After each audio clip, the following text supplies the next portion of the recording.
Bonjour à toutes et à tous et bienvenue au Hub des Territoires, l'espace d'échange, de développement et de collaboration de la Banque des Territoires. Je suis Blandine Calcio-Godino, directrice écosystème et innovation à la Banque des Territoires.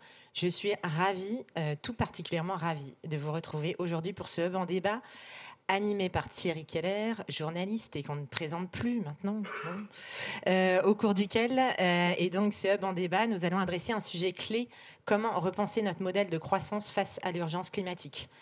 Alors l'événement d'aujourd'hui, c'est un Hub en débat, le troisième que nous organisons ici au Hub des Territoires. C'est un format qui a vraiment été créé pour faire naître des échanges libres, pour faire réfléchir, pour faire se confronter des points de vue, tout en bénéficiant de l'éclairage d'experts. C'est cette petite dose d'impertinence ou un peu plus dont je parlais dans la vidéo. Et des experts, nous avons la chance d'en avoir deux parmi nous aujourd'hui. Deux grands noms, Dominique Méda, professeure en sociologie, auteure, mais aussi présidente de l'Institut Veblen, et Timothée Paric, économiste, auteur et chercheur à l'Université de Lund. Et puis, afin de donner également la parole au territoire, nous avons souhaité convier à leur côté Mathieu Alem, directeur de l'économie, de l'enseignement supérieur et de l'innovation de la communauté d'agglomération du Beauvaisis. De quoi témoigner du fait que les questionnements en jeu ne sont pas seulement théoriques, mais sont bel et bien ancrés dans la réflexion et l'action des acteurs territoriaux, qui plus est ici avec le représentant d'une agglo qui a initié l'expérimentation de nouveaux modèles de résilience économique et écologique. Grâce à vous, nous allons pouvoir aborder des enjeux aujourd'hui essentiels. Et cette problématique, j'en suis fière à la fois sur le fond, mais aussi sur la forme, parce qu'elle a émergé d'une dynamique collective.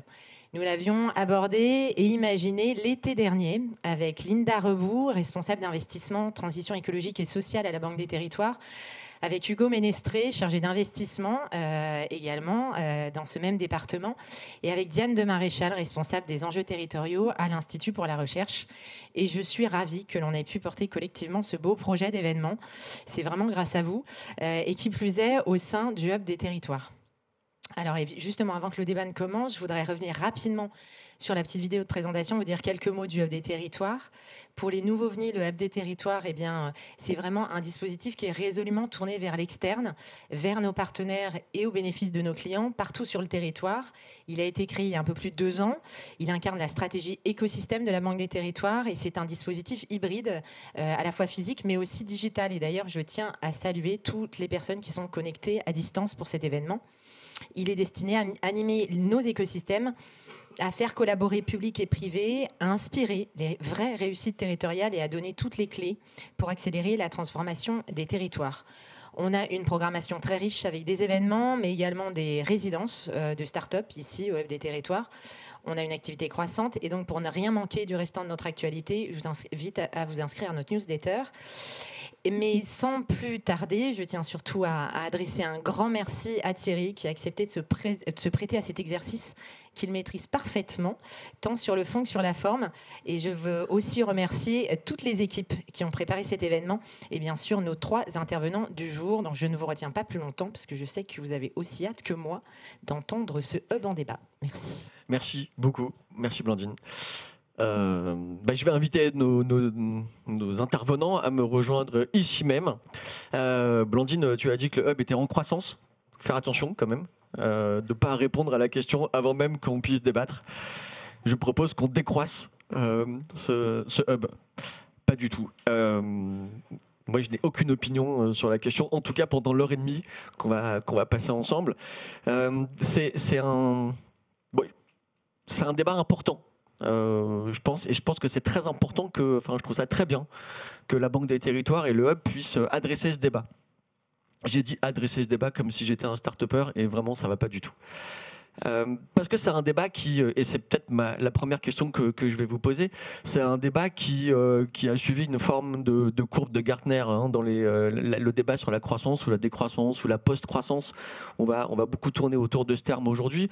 Dans les années 70, il y a eu comme une sorte de trouée sémantique où on a tout à coup découvert que nous étions dans un système économique qui produisait forcément mécaniquement de l'entropie. Et donc on s'est posé la question de ses limites, hein, le fameux rapport Meadows dont on va sans doute parler tout à l'heure. Et puis ensuite, c'est un peu tombé en désuétude. Et depuis quelques années, on a un peu l'impression que le débat autour de notre modèle de développement se repose à nouveau. Alors il peut prendre des formes inattendues, changement des indicateurs, on va en reparler avec vous Dominique, le terme de sobriété aussi, dont on a aussi beaucoup parlé ici au Hub, est revenu un peu dans les tendances des débats. Et puis aujourd'hui, cette espèce de demi-tabou de la décroissance revient. On peut penser à la candidate Delphine Batho qui a porté la décroissance à la primaire des écolos en 2021-2022 et qui n'a pas fait du tout un mauvais score. Et puis, aussi des injonctions un peu contradictoires avec parfois des responsables politiques qui ne veulent pas du tout entendre parler de décroissance et puis qui finalement posent à leur corps défendant ce débat. Donc vraiment merci à tous les trois de venir nous aider à défricher ces termes-là, puis aussi à apporter quelques éléments de conviction. Donc Mathieu, on va repasser quelques slides quand même. Mathieu Alem, vous êtes donc, j'allais dire le régional de l'étape, mais pas vraiment. Vous n'êtes pas très loin d'ici. Vous êtes effectivement directeur de l'économie, de l'enseignement supérieur, de l'innovation à la communauté d'agglomération du Beauvaisis. Peut-être une toute petite carte du Beauvaisis, juste pour qu'on puisse... voilà, merci. En fait, on fait exactement ce qu'on n'avait pas prévu de faire. Je suis confus. Bon, le Beauvaisis, c'est pas loin de Beauvais. Hein, enfin, c'est au nord d'ici, dans l'Oise. Voilà, on va revenir avec vous sur finalement, est-ce que ça vous parle cette thématique de croissance, décroissance, post-croissance. Mais je vais me tourner vers vous d'abord, Dominique et Timothée. Dominique Méda, je le disais, bon, ça fait pas mal de temps vous, que vous travaillez sur justement les indicateurs, sur cette mystique de la croissance. On le voit ici. Première question, puisque je suis déjà beaucoup trop long dans mon introduction.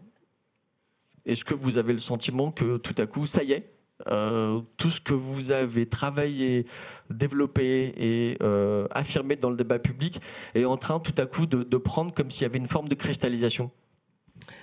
D'abord, merci beaucoup pour l'invitation. Bonjour à toutes et tous. Je suis très très heureuse d'être ici puis de pouvoir discuter avec Mathieu et Timothée. Alors moi, j'ai commencé à écrire en 1999. Ça fait longtemps. Et j'ai écrit un livre qui s'appelait « Qu'est-ce que la richesse ?», dans lequel je critiquais la croissance, je rappelais les limites du produit intérieur brut et je proposais en effet que l'on adopte un autre modèle de développement. Ça n'a pas eu beaucoup de succès. Franchement, c'était... Alors, j'ai eu quand même... Alors, c'est un peu culte aujourd'hui parce qu'on relit vos anciens bouquins en disant « Ah, mais quand même... » Ouais, mais bon, franchement, c'est pas... Non, alors, on a formé un petit groupe. Je vous fais une toute petite chronologie parce que ça me semble très intéressant. On a formé un petit groupe avec notamment Jean Gadret et Florence Janicatrice et on a beaucoup travaillé ces questions jusqu'au moment où, lors de sa première conférence de presse, Nicolas Sarkozy a annoncé, au détour comme ça de la conversation, qu'il allait lancer une commission internationale sur la mesure, sur les limites du PIB. Alors nous, on était complètement scotchés. Il a mis en place cette commission. Cette commission, je dirais qu'elle a donc dirigée par Stiglitz et Fitoussi. Ils ont beaucoup travaillé pendant un an sur les limites du PIB. Ils ont sorti leur rapport. Le rapport disait dans la première partie que, et c'était l'intro qui était rédigée par Stiglitz, oui, le PIB nous envoie, c'est une mauvaise boussole qui nous envoie dans le mur. Bon, et puis après, il ne s'est rien passé. C'est-à-dire qu'ils n'ont pas réussi, et Dieu merci, je dirais, à produire un autre indicateur qui aurait pu substituer au PIB. Je dis Dieu merci parce qu'ils avaient pensé à un moment proposer l'épargne nette ajustée, qui est un indicateur extrêmement gênant. On y reviendra peut-être dans la conversation. Bref, il ne s'est pas passé grand-chose. Il s'est passé une petite chose, je ne sais pas si vous en souvenez. Eva Sass, la députée écologiste, a fait voter une loi, votée à l'unanimité, une loi sur les nouveaux indicateurs de richesse, mais c'est aussi tombé dans un trou. On est sorti avec une liste de 10 indicateurs qui nous servaient pas beaucoup. Alors aujourd'hui, est-ce que ça repart ? Bon, c'est vrai que le livre de Timothée a beaucoup de succès. On entend de ci, de là quelques petites choses sur la décroissance, mais franchement, je dirais que non. Tout à l'heure, si vous voulez, je vous parlerai, ça me semble hyper important de revenir là-dessus, je vous parlerai de la réaction à la fois des économistes et surtout des hommes et des femmes, surtout des hommes politiques, lorsque le rapport Meadows est paru, a été publié. Il y a un tout petit point sur Meadows quand même. Donc c'est le rapport Limits to Growth qui sort en 1972 et Sico Mansolt, qui était le vice-président de la Commission européenne chargé, c'est très intéressant aujourd'hui, chargé de l'agriculture. Il avait pris des mesures hyper productivistes, il n'était pas du tout aimé. Et lui, pendant les vacances de Noël, il lit les bonnes feuilles du rapport Meadows. Il est complètement bouleversé et je dirais qu'il fait une véritable conversion. C'est-à-dire, il écrit une lettre à son président, au président de la Commission européenne. À l'époque, c'était un truc, on était à 6 dans l'Union européenne. Il écrit une lettre donc au président de l'Union européenne. Il lui dit il faut qu'on fasse bifurquer l'Europe, absolument. Et il écrit dans cette toute petite lettre une série de mesures absolument extraordinaires qu'on pourrait mettre en œuvre aujourd'hui. Alors tout y est. Il faut, alors dit-il, renoncer à la consommation matérielle, arrêter de parler de croissance, parler de bonheur national brut. Non seulement arrêter la croissance, mais faire une croissance négative, mettre en place des compensations avec de la prévoyance sociale, des services publics, etc. Faire une planification européenne, une planification nationale, tout y est. Et j'en finirai là-dessus, mais c'est hyper intéressant. Tout le monde lui tombe dessus. Tout le monde lui tombe dessus, et notamment parce que c'est la campagne pour le référendum en 72 pour l'entrée de 4 nouveaux pays dans l'Union européenne. C'est Marchais qui lance la curée, et Marchais sort la lettre dans les journaux. Il dit regardez ce qu'on nous prépare, regardez ce que c'est que l'Union européenne. Ça fait hyper penser à ce qui se passe aujourd'hui. Regardez ce qu'on nous propose pour l'Union européenne. Elle veut nous appauvrir, et donc on doit absolument voter non au référendum. Et aujourd'hui, j'ai bien peur que ça recommence. On va revenir sur tous ces éléments. Timothée, Dominique vient de citer votre livre en précisant au passage que c'est un best-seller. Félicitations. Mais c'est pas un hasard, outre que le fait qu'il est bien écrit et très alerte. Il met en valeur des choses qui, tout à coup, ont rencontré quand même un écho dans l'opinion publique.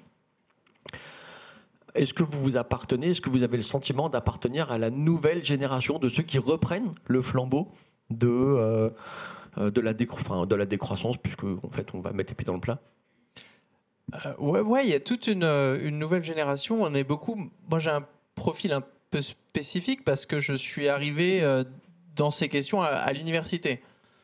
Et je suis rentré dans ces problématiques vraiment comme scientifique, donc en écrivant une thèse sur la décroissance et en découvrant ces sujets à partir de la littérature anglophone. Parce que je pense que c'est une grande différence entre le début des années 2000, quand le concept de décroissance émerge en 2002, fin des années 90, et cette discussion sur les indicateurs alternatifs, et même après sur le post-capitalisme en général, c'est qu'à la fin des années 2000, autour de 2008, le concept de décroissance qui avait un petit peu circulé, beaucoup circulé en France, en Italie, en Espagne, en Belgique, au Québec, dans les pays latins ou francophones, il est traduit en anglais, donc devient degrowth. Et là commence vraiment une entreprise internationale de théorisation un petit peu de ces choses-là, qui va donner lieu à des nouveaux concepts, qui va donner lieu à des nouvelles études empiriques. Et donc aujourd'hui, on a à peu près un peu plus de 1000 articles académiques qui ont été publiés depuis 2007. Donc à l'époque, c'était 1 ou 2 par an. Maintenant, il y en a vraiment entre 50 et 100 qui sont publiés par an, avec beaucoup de personnes à l'université qui font des doctorats. Là, il n'y a jamais eu autant de doctorants sur ces sujets. Et je les groupe tous, donc critique de la croissance, limite de la croissance, toute forme de post-capitalisme, éco-socialisme, décroissance, post-croissance, accroissance, toutes ces choses-là. Il n'y a jamais eu autant de doctorants, il n'y a jamais eu autant de financement à l'université, alors malheureusement pas en France, mais à l'étranger, sur ces questions, des choses qui explosent, notamment en Suède, en Espagne, en Angleterre, en Suisse. Vous bossez en Suède en ce moment. Enfin, moi, je suis à l'université de Lund, c'est dans le sud-ouest de la Suède, qui est l'une des universités les plus actives en ce moment sur le sujet. Et je vois qu'il y a vraiment un renouvellement. Donc, ce qui est marrant, c'est que l'idée n'a pas vraiment fondamentalement changé. Enfin, bien sûr, on reprend, on va dire, les fondations qui ont été créées par des personnes comme Dominique à l'époque. Et en fait, on essaie juste de venir appliquer ces concepts. Bon, déjà, de les ranger, parce qu'il y a eu un amoncellement depuis, bien sûr, il y a des gens qui ont inventé des nouveaux concepts. Et en France, par exemple, en 2015, il y a eu la naissance de la collapsologie. Un autre concept, il y a eu la naissance de grands concepts comme la croissance verte, l'écomodernisme, l'économie circulaire, toutes ces choses-là. Donc il y a un travail un petit peu d'inventaire de ces concepts et d'arriver à les diviser en familles. Et ensuite, il y a un travail de questions empiriques. Toutes ces choses, et on va en parler aujourd'hui, le financement du modèle social, la conséquence d'une décroissance sur le chômage, les inégalités, la pauvreté, l'inventaire des ressources disponibles et la mesure même de l'insoutenabilité d'un territoire. Ça, c'est des concepts, en fait, dans les années 70, on pouvait en parler donc théoriquement. Aujourd'hui, on a des outils scientifiques, conceptuels et des données empiriques qui nous permettent en fait de mieux les estimer. Et c'est pour ça que là, on a un point de bascule, mais qui est un point de bascule qui est extrêmement peu puissant. Et moi, je le vois en ce moment. C'est-à-dire que quand j'ai commencé à étudier la décroissance au début des années 2010, en tant qu'économiste, parce que moi, je n'ai étudié que l'économie à l'université, la décroissance, elle se faisait vraiment rouler dessus par tout le monde.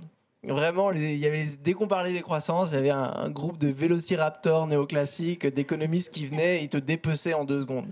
Ça tenait pas. Aujourd'hui, franchement, j'ai sorti le livre. Moi, j'étais là avec mon gilet pare-balles, prêt à me faire tirer dessus par absolument tout le monde. Un gilet pare-balles et une moustache, si je peux me permettre. et la moustache, bien sûr. Et j'étais surpris, en fait, de l'absence de critique. La décroissance aujourd'hui est beaucoup plus difficile à venir décortiquer parce qu'elle s'est construite donc sur ces dernières décennies non seulement sur une fondation théorique qui était très forte, mais maintenant avec plein de preuves, avec plein d'arguments, avec plein de cas d'études. Et donc là, moi, j'ai un petit peu l'impression que au niveau des idées, on a gagné certaines batailles. Je pense que la bataille de la croissance verte et du découplage, on pourra y revenir. Au début des années 2000, je pense que c'était même au début des années 2010, moi quand j'ai étudié l'économie, on n'en parlait même pas, c'était une hypothèse de base de se dire que les pays, quand ils s'enrichissent, ils vont réduire leur empreinte écologique. C'était vraiment une hypothèse qu'on avait dans les modèles, c'était même pas un résultat empirique. Alors que là, aujourd'hui, je pense que la charge de la preuve dans ces débats scientifiques, alors pas dans les débats politiques, mais dans les débats scientifiques, elle s'est inversée. Moi, j'ai débattu avec beaucoup d'économistes sur ces questions, et je me rends compte que ils n'ont pas les preuves de ce qu'ils avancent, de leur hypothèse de la croissance verte. Et c'est assez facile, même pour moi, vraiment tout jeune qui sort à peine du nid de l'université, de montrer qu'ils ont tort devant des publics qui sont parfois... Enfin, moi, j'ai vu des audiences vraiment changer d'avis. Des audiences... Là, vous êtes en train de mettre la pression sur notre audience parce que vous aurez le droit de poser des questions tout à l'heure. Alors, et vous n'êtes pas des vélociraptors. Là, on n'est pas dans un contexte vraiment de débat agressif, mais là, je vous parle de débat vraiment contre, entre économistes, dans des cercles avec des audiences d'économistes, où au début, vous avez une audience qui est vraiment complètement pro-croissance verte, et qui, à la fin, se retrouve... on n'arrive plus trop à démontrer que ça peut fonctionner. Donc là, c'est en train de changer, mais Dominique a raison. Alors on peut s'en féliciter de ces débats qu'on a entre académiques à l'université, mais dans le monde réel, il n'y a pas eu vraiment de... Et sur ce point, pardon de reprendre la parole, je ne suis pas d'accord avec toi, mais bon... Non, mais c'était pas du tout supposé. Sur la possibilité de convaincre les économistes. Ah. Moi, j'ai fait des débats avec des tas d'économistes, avec Christian de Boissieu, avec Patrick Artus, enfin ceux qui tiennent l'eau du pavé. Hein. Alors, on se fait bananer. Enfin, on se fait bananer. C'est pas ça. C'est que ils sont, même si on sort des arguments forts, ils sont absolument désaccord. Ou alors ils font des petites pirouettes. Par exemple, Patrick Artus dit « Oh, mais vous pensez que les économistes recherchent l'augmentation de la croissance du PIB ?» Mais pas du tout. Ils recherchent l'augmentation de la croissance du bien-être.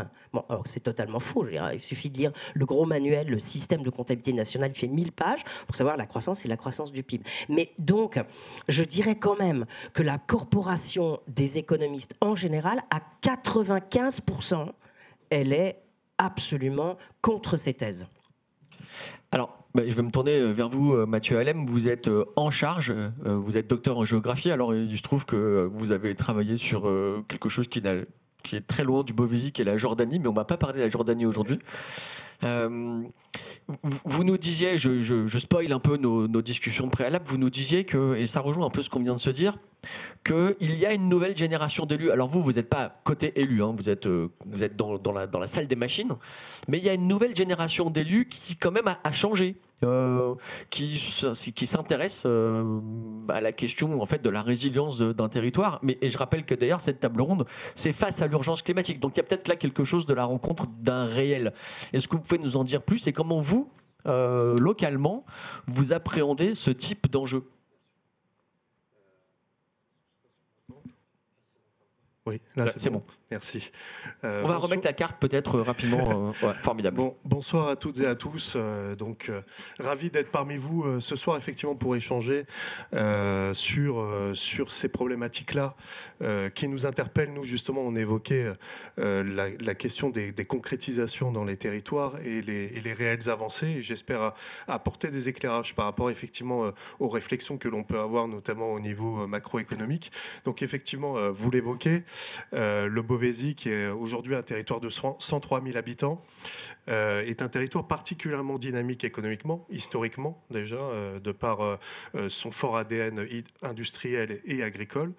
Mais parallèlement à ça, effectivement, nous avons la chance d'avoir aujourd'hui des élus qui savent poser les choses et prendre le temps de réinterroger les politiques publiques en matière de développement territorial.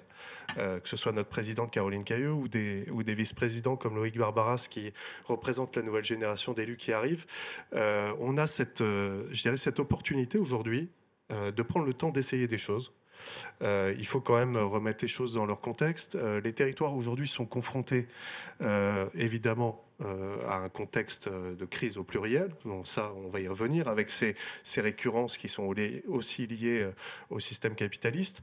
Mais parallèlement à ça, une réglementation qui évolue très vite, la zéro artificialisation nette, la mise en place des schémas de transition écologique et énergétique.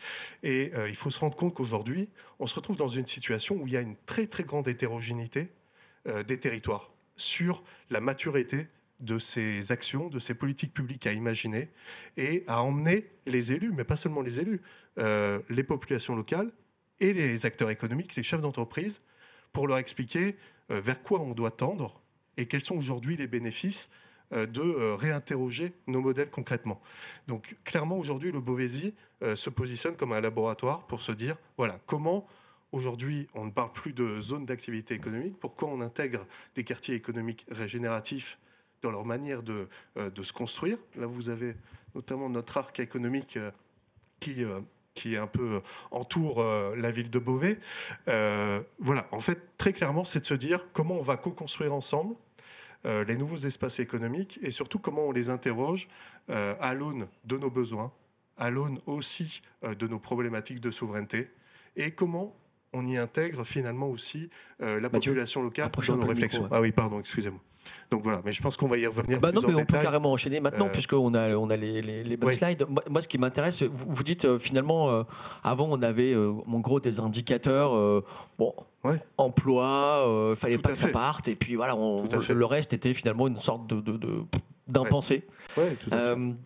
En termes de diagnostic pur, comment la question de la dégradation des écosystèmes et du réchauffement climatique s'impacte sur le territoire? Concrètement, ça donne quoi? C'est peut-être en termes d'agriculture, d'industrie? Pour donner des exemples effectivement concrets, c'est que d'un côté, les territoires ont commencé à élaborer des plans climat, air, énergie territoriaux, d'autres plans de ce type-là. Parallèlement à ça, et c'est là où je pense qu'il faudra qu'on s'interroge ensemble sur à la fois d'un côté comment aujourd'hui les États et même à l'échelle internationale, on réinterroge les indicateurs classiques qui sont complètement... on est hors sujet et on le sait, on le partage. Par contre, c'est parallèlement à ça, c'est comment aujourd'hui on va tirer profit des expérimentations locales en matière de transition au pluriel. C'est-à-dire, voilà, concrètement, c'est nous, le métier de développeur économique, il y a encore 5 ans, 10 ans, à l'époque où j'étais encore chercheur, c'était concrètement, on vend du foncier, des parcelles, à des entreprises, soit qui sont déjà sur le territoire, qui se développent. Donc là, déplacement, transfert des salariés, on est dans une croissance endogène. Ou alors, objectif politique des élus, attirer des entreprises exogènes pour montrer que notre territoire est dynamique, pour renforcer notre image territoriale, notre attractivité, et également attirer des salariés hautement qualifiés, etc. Donc ça, c'était notre métier, voilà, il y a encore 5-10 ans. Aujourd'hui, quand vous nous interrogez sur notre métier, c'est quelles sont nos chaînes de valeur aujourd'hui sur le territoire, quel sens elles ont dans nos problématiques de souveraineté et de transition.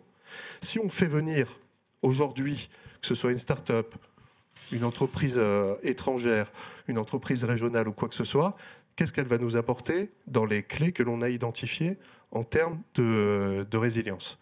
Donc concrètement, on interroge nos chaînes de valeur. On n'est plus dans des approches quantitatives de il faut tel nombre d'emplois au mètre carré parce qu'on va vendre telle parcelle. On n'est pas dans une logique non plus de quelles sont les recettes fiscales que l'on va percevoir telles quelles, mais plutôt de se dire qu'est-ce que cette entreprise va nous apporter en termes de solutions et en quoi les pôles de compétences que l'on a consolidés sur nos territoires vont sortir grandis, notamment dans des réflexions de mobilité professionnelle, le jour où, demain, on a un géant de l'industrie qui nous quitte. Aujourd'hui, quels sont nos savoir-faire, nos plus-values que l'on va apporter localement, mais aussi aux territoires qui nous entourent. Donc voilà, concrètement, aujourd'hui, c'est un peu les mutations de ces métiers-là. Et c'est important aujourd'hui que les collectivités, les territoires puissent s'inspirer des territoires qui expérimentent justement des nouvelles politiques publiques, par contre, dans ce sens-là, quoi. Si je vous suis, il y a quand même quelque part le besoin de localiser beaucoup les indicateurs. Et ça signifierait qu'un indicateur ne peut pas être le même pour tous. L'une des caractéristiques du PIB, c'est précisément qu'il s'impose, enfin c'est le même sur toute la planète. J'imagine que, Dominique, je me tourne vers vous, l'indicateur de résilience, alors je ne sais pas si vous avez des indicateurs spécifiques et si vous avez inventé les vôtres spécifiquement, on va y revenir, mais est-ce que ça signifierait qu'on doit adapter et que le curseur ne doit pas être le même en fonction des territoires, en fonction des besoins, en fonction, je dirais, de l'ADN industriel d'un territoire? C'est super intéressant je trouve que ce que vous racontez. Quand on a commencé, je vous ai raconté qu'on avait commencé à travailler avec Florence Janicatrice et Jean Gadret, qui étaient dans le Nord-Pas-de-Calais, ils étaient installés à Lille, et on avait créé, quand il y a eu la commission Stiglitz, comme on voulait discuter avec elle, on s'est organisé en réseau et on a créé un réseau qui s'est appelé le Forum pour d'autres indicateurs de richesse. Et parce qu'il nous semblait en effet qu'il fallait pouvoir, comment dirais-je, substituer au produit intérieur brut ou compléter le produit intérieur brut par d'autres indicateurs. Et pas par des quantités d'indicateurs, mais au moins, je dirais, par deux gros indicateurs. En gros, l'empreinte carbone et l'indice de santé sociale. Et Florence Janicatrice, elle a beaucoup travaillé sur le territoire, c'est-à-dire elle a construit ces indicateurs avec des gens, avec des citoyens, avec des associations. Et elle a construit notamment donc quelque chose qui s'appelle l'indice de santé sociale, dans lequel on rentre à la fois les inégalités de revenus, les questions de logement, etc. Et donc cet indice de santé sociale, après, elle montre ce que ça donne en France, et c'est absolument intéressant parce que ça nous donne une image du territoire français radicalement différente de celle que nous donne le PIB par habitant. Par exemple, c'est la région Bretagne et les Pays de Loire qui sont les plus avancés, alors que la région parisienne recule beaucoup en termes de santé sociale. Alors, est-ce qu'il faut, sans doute qu'il faut ensuite raffiner et adapter à chaque territoire, mais je pense quand même que l'idée de pouvoir, et c'est ça l'intérêt du PIB, c'est de pouvoir avoir une comparaison entre vraiment tous les pays, donc se doter quand même de quelques grands indicateurs qui permettent de comparer au niveau national, européen, international, c'est bien, et puis après, évidemment, je pense que pour chaque territoire, on peut avoir des indicateurs adaptés. Timothée, quand vous entendez Mathieu parler, est-ce que ça vous évoque peut-être aussi d'autres pays qui ont mis en place des indicateurs alternatifs? Je pense par exemple, je crois, à la Nouvelle-Zélande, où il se passe des choses aussi au nord de l'Europe. Est-ce que vous avez l'impression que finalement c'est au contraire de ce que Dominique disait tout à l'heure, c'est-à-dire qu'il se passe quelque chose et que finalement des départements, des territoires mettent en application précisément ce type d'alternative au produit intérieur brut?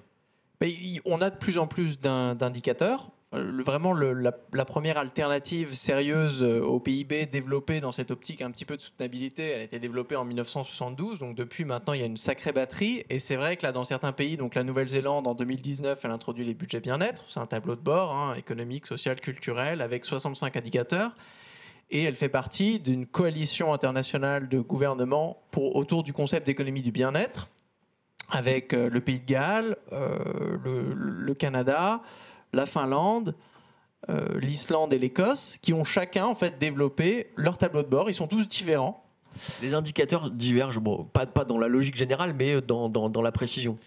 ils divergent dans la précision, dans le sens que, par exemple, dans leurs indicateurs en Nouvelle-Zélande, dans des indicateurs culturels, ils ont des choses liées à la culture maori ou qu'on ne retrouverait pas, j'imagine, en Finlande ou d'autres choses. Mais les familles sont les mêmes. Hein. C'est toujours économique, écologique, social. Et après, il y a des indicateurs. Donc, on a 65 en Nouvelle-Zélande. Il y en a qui en ont moins. Par exemple, le bonheur national brut du Bhoutan, qui a été calculé pour la première fois en 2008, où il y a 33 indicateurs. Mais pareil, en plusieurs familles.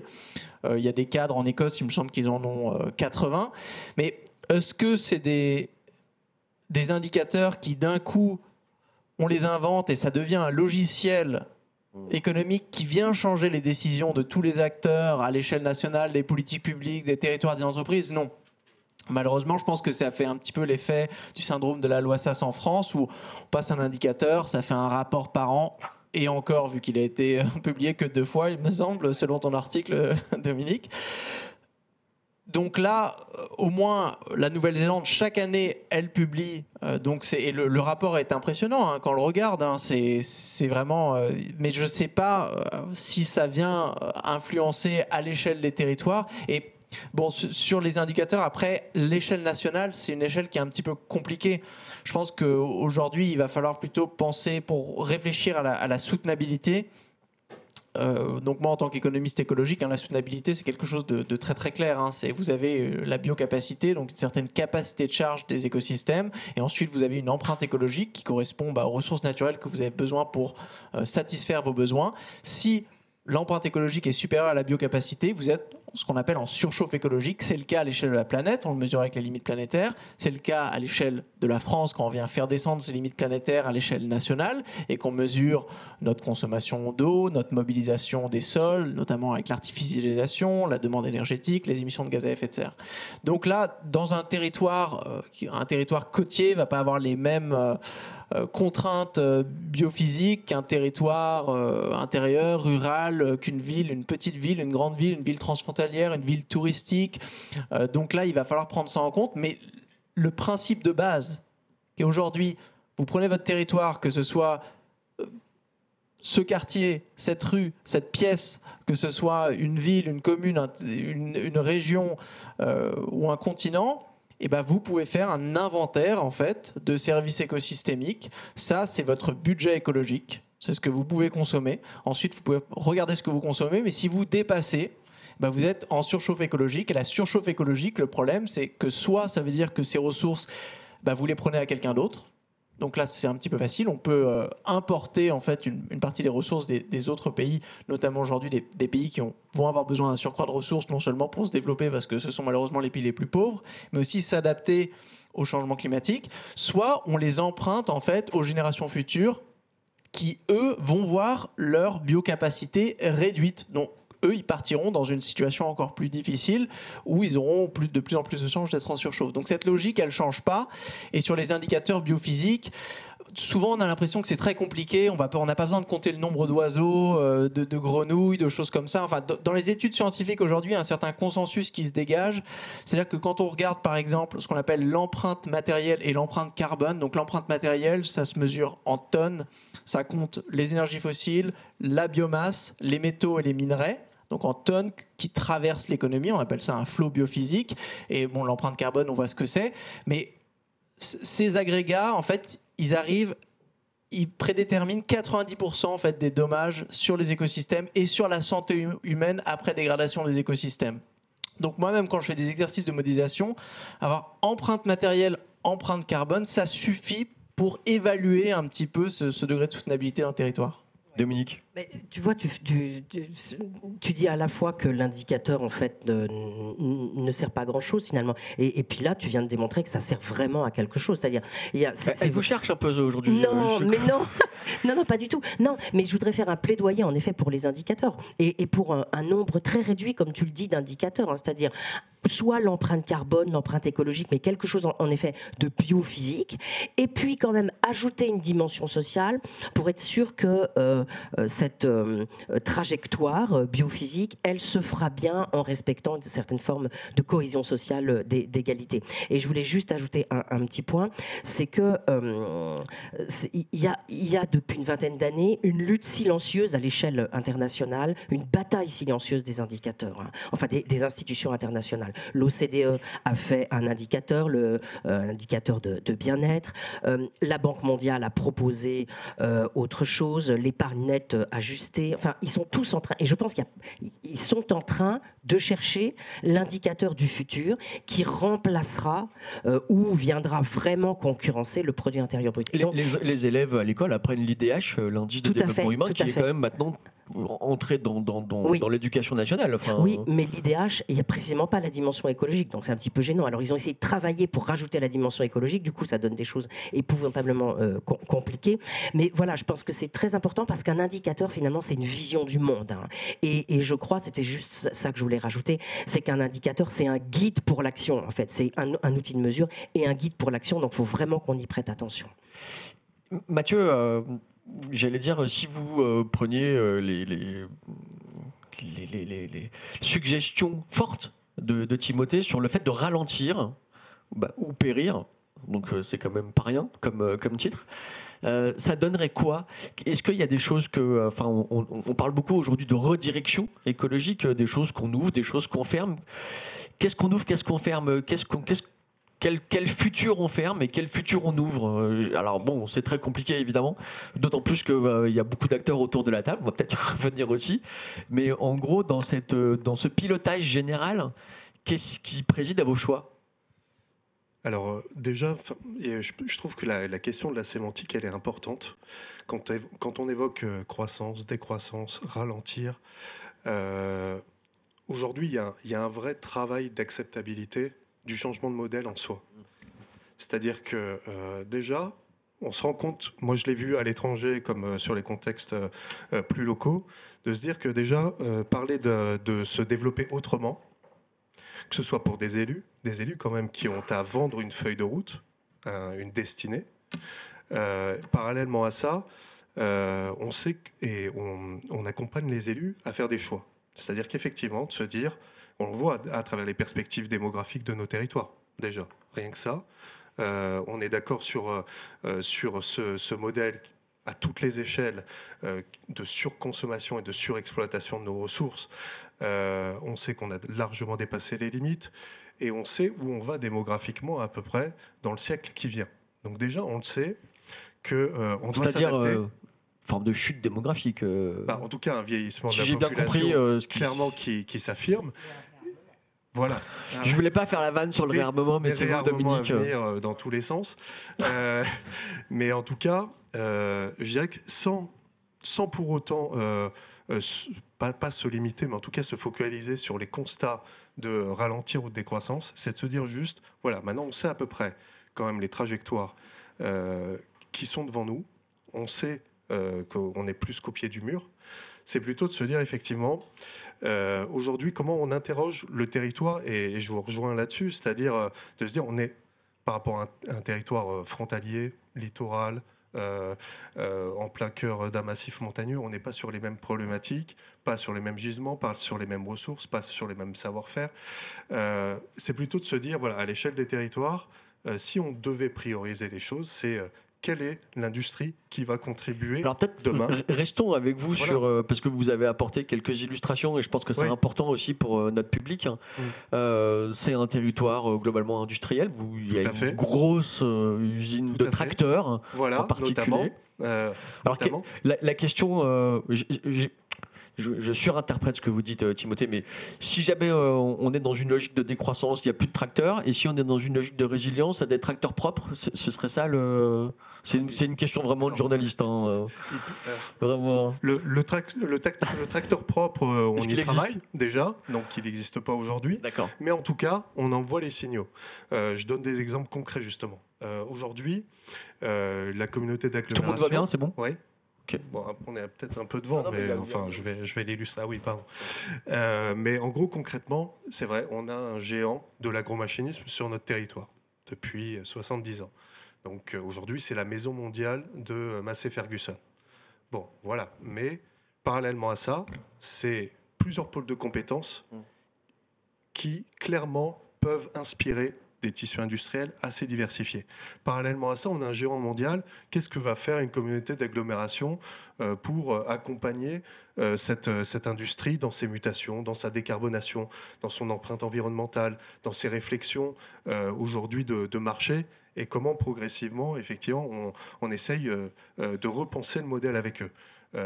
Aujourd'hui, la communauté d'agglomération a mis, par exemple, autour de la table, ce géant dans des dimensions de recherche et développement, pour imaginer demain les carrosseries qui seront biosourcées à partir de ressources locales que l'on exportait aujourd'hui et qui revenaient transformées sur notre territoire ou autour. C'est-à-dire que là, on est dans des réflexions de gisement, de se dire comment on les valorise aujourd'hui localement et de se dire comment on intègre dans les logiques de décarbonation la carrosserie biosourcée. Donc on a fait déjà les premiers prototypes avec eux, alors qu'en apparence, ils n'avaient pas besoin de nous. Mais en fait, on se rend compte que les territoires aujourd'hui ont certaines clés et qu'il faut en avoir conscience, de se dire qu'on est les mieux placés pour connaître nos ressources, leurs limites, et de leur dire, voilà, on peut vous proposer ces choses-là dans la limite de l'entendable, sans mettre en tension le milieu agricole et autres qui nous entourent. Donc aujourd'hui, effectivement, si on prend cet exemple de cet industriel, non seulement on les accompagne donc sur l'enveloppe du tracteur, mais on travaille sur les alternatives de motorisation qui pourraient être plus ou moins décarbonées. Et là aussi, en interrogeant quelle sera l'agriculture de demain. Quelle sera l'agriculture de proximité qui va alimenter les cercles de population autour de nous et quelles sont aussi les solutions qu'on va apporter pour répondre à des besoins, des contentements plus largement au niveau de notre pays. Donc voilà, on est dans ces réflexions-là avec ces industriels-là, mais pour arriver à instaurer ce dialogue-là, parce qu'on peut dire oui, c'est une goutte d'eau, en fait, pour instaurer ce dialogue-là, c'est arriver à instaurer une confiance avec des industriels qui se disent mais en quoi des administratifs vont nous apporter de l'innovation. Et c'est une vraie question. C'est la question de comment on devient légitime, pertinent pour conduire le changement avec ces acteurs-là. Et ça prend du temps. Mais voilà, nous, en 2 ans, les choses s'accélèrent très très vite. Et je pense qu'avec Timothée, on partage notre passion pour la low-tech.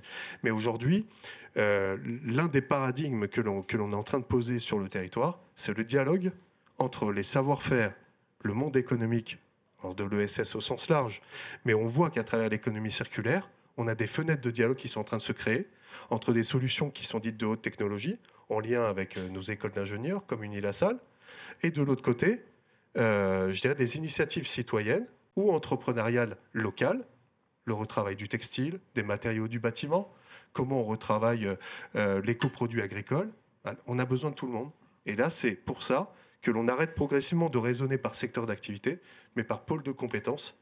Et là, on arrive potentiellement à faire dialoguer ces mondes économiques. Vous approuvez, Dominique? Je trouve que c'est un vraiment... Non, il est formidable. Hein. Oui, Ouais. mais c'est un exemple très, très, très intéressant. On voit bien ce qui se passe en ce moment avec les agriculteurs. Hein. Voilà. Parce que si on se projette très loin en avant, on se dit qu'il faudrait donc beaucoup plus d'agriculture bio et de plus petites exploitations. Est-ce que c'est pas quand même diminuer la part de cette industrie qui fait des gros tracteurs?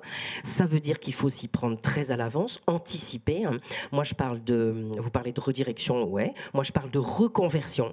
Je parle de reconversion parce que je pense qu'il faut à la fois une conversion de nos mentalités, une conversion de nos représentations, presque une conversion personnelle comme celle de Mansolt, et de véritables reconversions industrielles, professionnelles, économiques, qu'il faut absolument anticiper, ce qui n'est absolument pas le cas aujourd'hui, hein, avec toutes les questions d'emploi qui se posent. C'est-à-dire, aujourd'hui, on parle de transition juste. Une transition juste, c'est une transition qui ne se fait pas sur le dos des gens qui vont perdre leur emploi. Là, alors typiquement, c'est ce que nous disent les agriculteurs aujourd'hui. C'est, attendez, il n'y a aucune raison, ils le disent très bien, il n'y a aucune raison que ce soit nous qui supportions ce truc-là. Et idem pour les industries pétrolières et gazières, etc. Donc, comment on fait pour, anticiper suffisamment et deux, accompagner? Je veux dire, il faudrait à la fois vraiment faire de la dentelle pour repérer les postes, les entreprises qui vont un jour devoir fermer, et puis reconsidérer à la fois tout notre tissu d'aide. Je rappelle qu'il y a 200 milliards d'aides aux entreprises. Est-ce qu'il ne faut pas les cibler sur certaines entreprises seulement? Bref, il y a un énorme travail à faire et on ne l'a absolument pas commencé, ce travail. Sans doute que les territoires l'ont commencé. Enfin, dans le Beauvaisis, c'est commencé. Voilà. En tout cas, Timothée, vous n'êtes pas consultant, vous êtes économiste. Mais est-ce que ça vous donne pas envie parfois de... Est-ce que vous êtes appelé par des territoires? Est-ce qu'il y a des entreprises? Est-ce qu'il y a des collectivités qui vous sollicitent en disant « Ok, nous on est d'accord avec ce que vous dites parce qu'en fait, il y a une forme de bon sens et puis le pragmatisme s'impose, mais on ne sait pas comment faire. » Dans ces cas-là, d'abord, est-ce que ça arrive? Qu'est-ce que vous leur dites? Et est-ce que vous avez le sentiment que vous pouvez aussi les inspirer d'une manière ou d'une autre? Bon, déjà, je pense qu'il ne faut pas surestimer ma popularité. Je n'ai pas encore atteint le niveau où, voilà. On m'appelle pour devenir consultant de la transition. En plus, moi, alors, je regarde Jeremy vraiment... Rifkin qui était parti dans le Nord et qui avait envoyé une belle facture à Martine Aubry. Moi, je garde mon rôle vraiment, pour l'instant, de scientifique. Et avant de se lancer dans la transition concrète, je pense que c'est important quand même d'avoir un plan de transition analytique qui est assez précis. Et c'est là où je vais apporter ma petite touche d'impertinence. Parce que pour l'instant, quand on parle, là, on reste quand même dans une stratégie un petit peu de développement soutenable tel que le concept existe, avec voilà, un petit ajout de résilience, de biorégionalisme et d'économie circulaire. Mais, ah bah quand même. Non mais et c'est nécessaire, ces concepts ils sont absolument essentiels.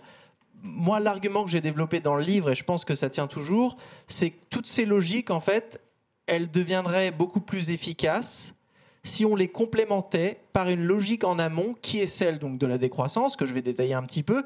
La décroissance, c'est-à-dire celle du renoncement. Dans la triade du GIEC, il y a les stratégies évitement, stratégie substitution, stratégie amélioration.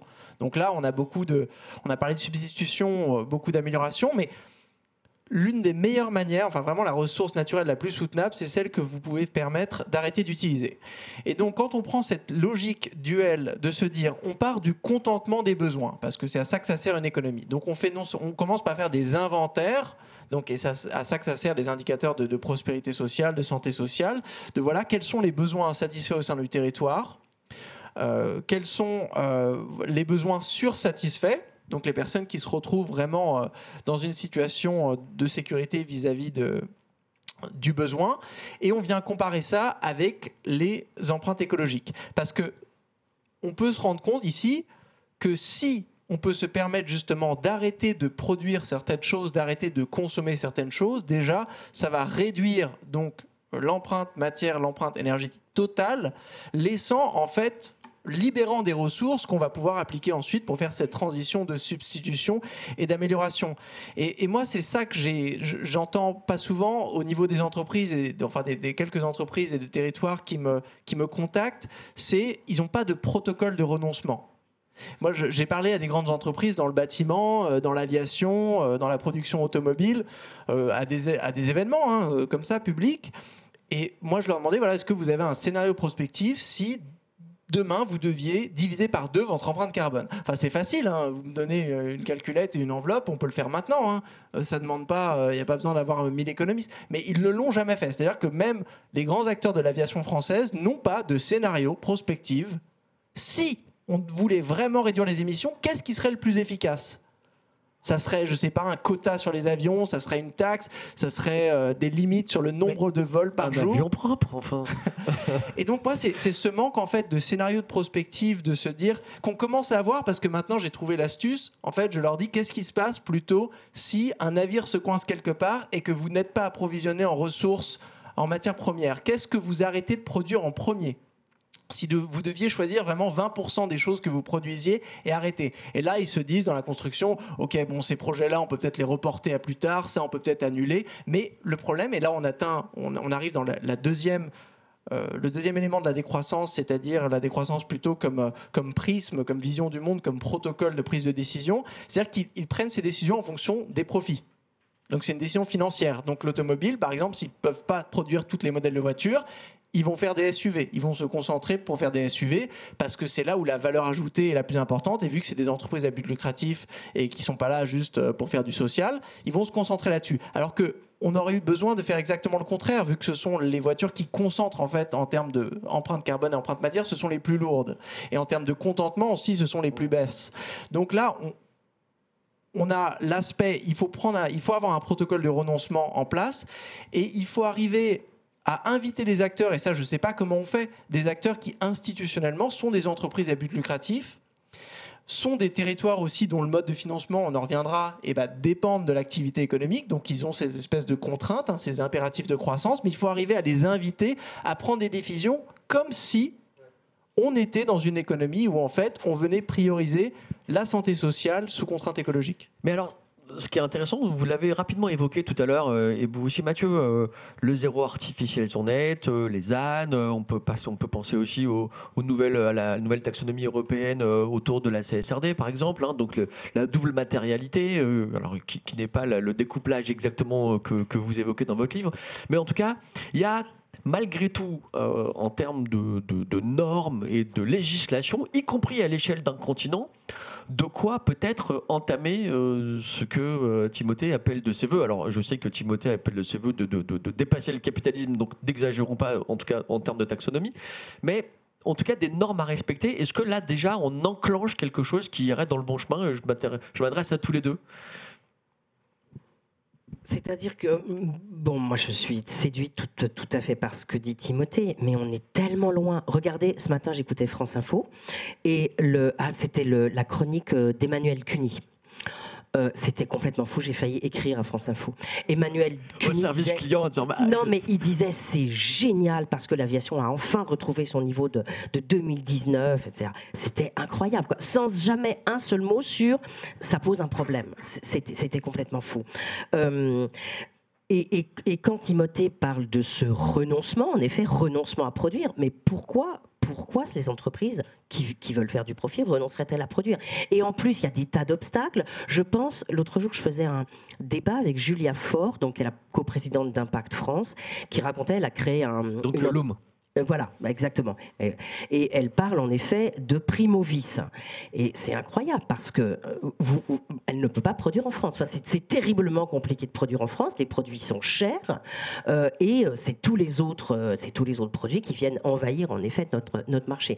Donc, même si on voulait c'est pas ça. Si on voulait mettre en œuvre ce que dit Timothée, il faudrait un nombre de retournements, de reconversions absolument extraordinaires. Et d'abord, commencer parce qu'un certain nombre de personnes en aient envie ou le souhaitent. Or là, quand je vois Emmanuel Cuny, je me dis, là, c'est fini, quoi. Et puis, encore un point sur le GIEC. Donc, le GIEC, en effet, nous dit, il faut faire de la sobriété, il faut éviter de produire certaines choses, etc. Et en gros, il nous dit, on est capable de baisser radicalement les émissions de gaz à effet de serre en contentant les besoins essentiels de tout le monde, dans le monde entier. Mais ça suppose quoi ? Ça suppose que chacun puisse, accéder au Decent Living Standard. Et ce Decent Living Standard, il est terriblement bas, il est épouvantablement bas. Et donc, ça veut dire quand même que dans les pays riches et chez les plus aisés dans tous les pays, il y a un effort absolument gigantesque à faire, dont je ne suis pas sûre que nous soyons prêts à le faire. Ok. Non, mais je sais pas, je vous écoutais, puis d'un coup, comment ça, comme élu, vous faites l'effort, vous, par exemple ? Ouais, non, enfin, on va porter l'espoir, non, je plaisante. Il y a aussi un autre paramètre je trouve que l'on n'évoque pas suffisamment dans nos différents travaux, c'est que le système capitaliste mondial a généré, même jusqu'à localement, des rapports de force public-privé, politico-économiques, que l'on sous-estime fortement dans l'importance du désamorçage de ces chemins. Vous essayez de le prendre sur sa gauche ? Voilà, tout à fait. Non, mais il y a un sujet Attention, qui est intéressant. quand même. Il y a un sujet très intéressant, c'est-à-dire qu'on peut effectivement évoquer les indicateurs les plus pertinents. On aura gagné le jour où les indicateurs seront réellement actifs et permettront d'évaluer les actions et les politiques publiques de demain. Avant d'arriver à cela, moi je l'ai vu au Proche-Orient, je l'ai vu, après je ne vais pas citer les territoires en France, mais ceux que j'ai analysés, on a des modèles théoriques de rapports de force qui sont extrêmement, en tout cas déterminants dans la production de l'espace. Alors ça, on connaît un certain nombre de travaux en France, mais clairement, et d'ailleurs on le voit souvent dans les critiques sur lesquelles, lorsqu'on imagine effectivement les modèles de développement de demain, c'est de se dire, vous sous-estimez la puissance financière derrière les acteurs qui réellement produisent l'espace et créent et accentuent les inégalités sociales, socio-spatiales dans les territoires. Et en fait, ce qui est intéressant, c'est qu'on passe d'un territoire à l'autre, on a effectivement localement des structures et des systèmes d'acteurs qui sont très ancrés, qui ont la main sur les fonciers stratégiques, qui influencent le renouvellement du pouvoir politique local. Et derrière ça, c'est de se dire, il y a les idéologies technocratiques, les intérêts politiques, les intérêts économiques multiscalaires. Et en réalité, comment aujourd'hui le territoire peut s'armer par rapport à ça et sortir de ces rapports de force-là, parce qu'on le voit très bien. C'est là où aujourd'hui, on bute à chaque fois. Et là, ça passe par un travail très fort où on doit inverser certains rapports de force. Mais est-ce que c'est pas, pardon, je vous interromps, mais est-ce que c'est pas tout simplement le réel qui s'impose aux acteurs ? Ce qui s'est passé dans le Pas-de-Calais a mis en lumière la question précisément de l'artificialisation, du non-écoulement des eaux de pluie, et donc quelque chose qui, pour le coup, n'est pas théorique. On est dans le... Mais le réel, c'est quand est-ce on que se ça cogne. remet en question les modèles réels ? Est-ce que demain, vous ça êtes sera là plus tous les les mêmes trois, investisseurs ?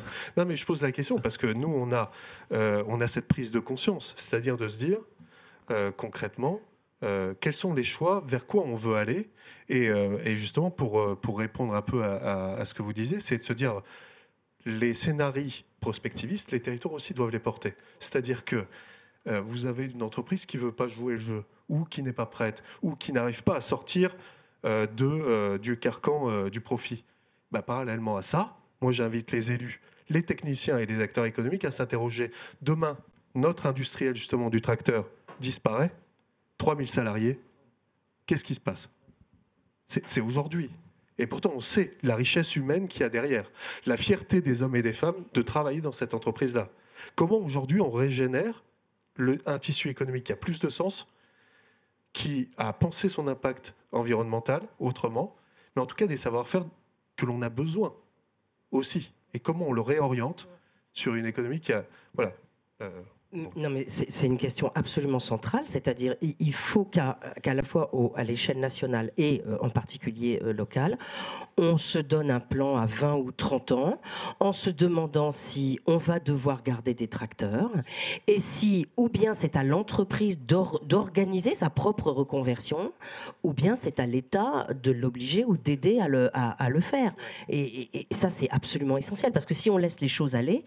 Et je voulais... Ma question était sur les normes, justement. Est-ce que ça, c'est pas une nécessité, finalement, de faire de la prospective contraint et forcée ? Oui, mais donc il y a eu les 4 scénarios de l'ADEME, là, qu'il faudrait en effet décliner, et à la fois décliner et qu'il faudrait opérationnaliser en matière d'emploi, parce que la dimension d'emploi était très, très, très, très, très faible.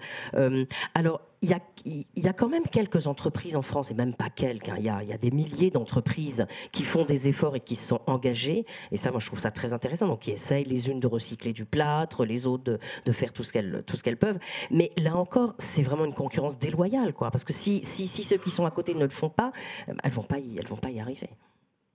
Timothée, vous avez je vous vois hocher de la tête. J'allais confier quelque chose d'absolument très embarrassant. C'est que moi, quand j'étais en économie, donc dans ma lancée d'étoile montante d'économiste néoclassique et néolibéral, j'avais lu le roman d'Ayn Rand, Atlas Shrugged. Donc voilà, ça c'est le moment un petit peu de honte. Et dans ce roman, il y a justement, dans une société sclérosée par l'administration et la planification publique, les entrepreneurs font grève. Oui, c'est la grève. Et là, tout s'arrête. Et là, je me dis, en fait, aujourd'hui, le problème, on se rend compte que la véritable source de la richesse, c'est donc tout ce qui est les facteurs naturels qu'on n'a pas pris en compte, qui étaient considérés comme gratuits. Donc là, d'un coup, soutenabilité, ça veut dire il va falloir les rationner, il va falloir les valoriser, il va falloir discuter politiquement de leur allocation. Et pareil, les compétences.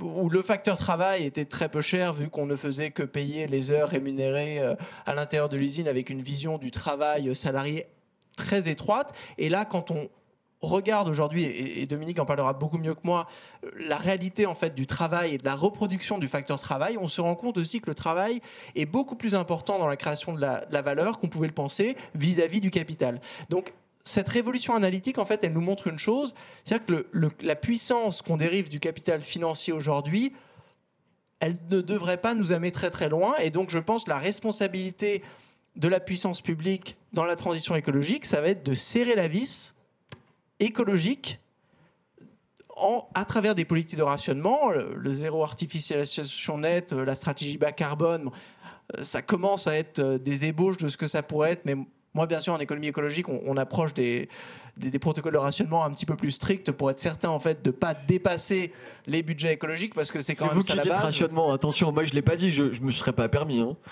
Mais une deuxième forme de rationnement, c'est le rationnement des compétences.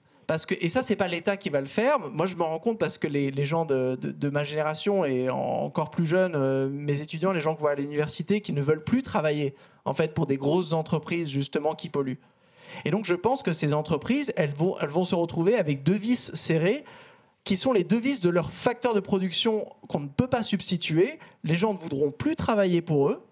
Ils se feront peut-être boycotter par les consommateurs, mais bon, ça, j'y crois pas complètement. Donc, c'est plutôt les gens ne voudront plus travailler pour eux. Donc, facteur travail va venir disparaître. Et au niveau des territoires, au niveau national, on va leur dire non, écoutez, on n'a pas envie de sacrifier le peu de ressources qui nous restent. Il faut fabriquer des SUV, artificialiser les sols pour faire des parkings. On a d'autres choses à faire de beaucoup plus importants. Et donc, on ne vous donne pas les quotas de ressources pour faire cela. Et là, les entreprises se retrouveront dans une situation, même avec tout l'or du monde, en fait, elles ne pourront plus produire.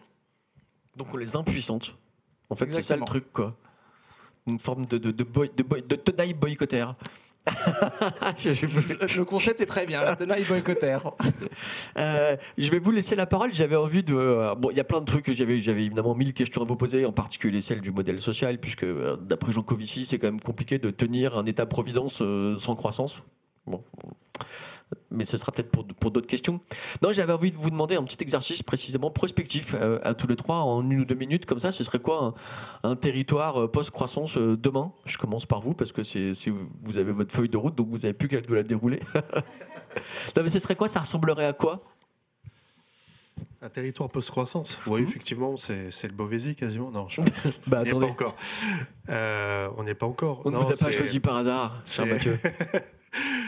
Non, c'est une bonne question. C'est vrai que un territoire post-croissance, c'est effectivement sans doute déjà un territoire dans lequel on a su construire les consensus territoriaux entre les différents producteurs de l'économie locale et participants de l'économie locale. C'est-à-dire que concrètement, aujourd'hui, on le voit très bien, on peut prendre quasiment tous les territoires, la déconnexion entre la société civile et le tissu économique qui constitue le territoire dans lequel ils sont.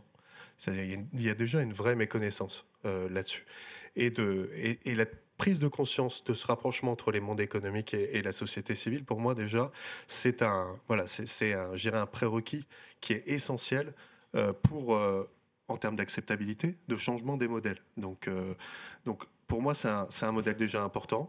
Ensuite, on serait sans doute dans des espaces économiques, si on reste dans cette dimension urbaine-là, mais en tout cas des espaces économiques régénératifs qui auront aussi anticipé des potentielles logiques de décroissance, c'est-à-dire clairement des constructions notamment qui seront adaptées à la sobriété foncière, à leur empreinte environnementale, et donc à se dire quel est le potentiel de mutabilité de chaque construction dans ces espaces économiques-là, qui seraient beaucoup plus vertueux, et des espaces économiques beaucoup plus hybrides, pas monofonctionnels, et qui pourront aussi également contribuer notamment au mix énergétique territorial. Et on le voit très bien, nous, ça fait partie de la feuille de route que l'on propose à nos futurs porteurs de projets, c'est de se dire, alors on peut débattre sur les technologies, les vecteurs énergétiques, est-ce que réellement on est sur des technologies vraiment vertueuses, et ça, je pense qu'on partage un certain nombre d'analyses sur ce sujet-là, mais là aussi, les territoires ont une carte importante à jouer dans le mix énergétique territorial, qu'il soit local, régional. Donc pour moi je le vois en tout cas à l'échelle du Beauvaisis. Le Beauvaisis en soi, par son activité économique et sur quoi on veut tendre, ce sont déjà des quartiers économiques qui sont excédentaires dans la production d'énergie et qui vont rétribuer l'énergie qui sera produite pour les besoins de la population locale. Et on sait à peu près déjà que 30 à 40% de nos besoins énergétiques sur une population qui va se stabiliser dans les décennies à venir, aujourd'hui peuvent être assumés dans nos logiques aujourd'hui de renforcement de notre tissu économique. C'est-à-dire que, voilà, tout à fait, par des énergies renouvelables, on challenge des startups, c'est-à-dire que, on le sait, derrière le renouvellement du capitalisme, derrière la croissance verte, on voit ces géants qui sont entrés déjà dans cette conquête des nouveaux marchés. Nous, on se donne le temps de challenger les technologies. C'est-à-dire qu'on n'a pas peur de se dire, non, ce major de l'énergie, on ne va pas travailler avec lui, parce que là, on a sans doute une techno qui arrive, avec une start-up qui a déjà fait un démonstrateur, pour produire par exemple du biométhane, qui va davantage s'adosser à des savoir-faire locaux, en matière de logistique, en matière de... tous les métiers qui sont autour finalement de la valorisation de ces matières, et de se dire, oui, on fait ce choix-là, plutôt de démultiplier des technologies à expérimenter. Et au final, quand on fait le compte, on est peut-être sur 40% de nos besoins énergétiques. D'autres réponses viendront d'autres territoires. Et dans des complémentarités, on va s'approcher progressivement des objectifs que l'on s'est fixés. Donc voilà. Enfin, c'est des éléments de réponse parmi d'autres. Vous n'êtes pas côté élu, mais enfin, vous pourriez. Merci, de toute façon. Merci ou pas, je ne sais pas. Je ne sais pas. Dominique, c'est intéressant. Je rebondis juste partir du réel, rassembler les acteurs. Je rebondis juste sur ce que disait Mathieu.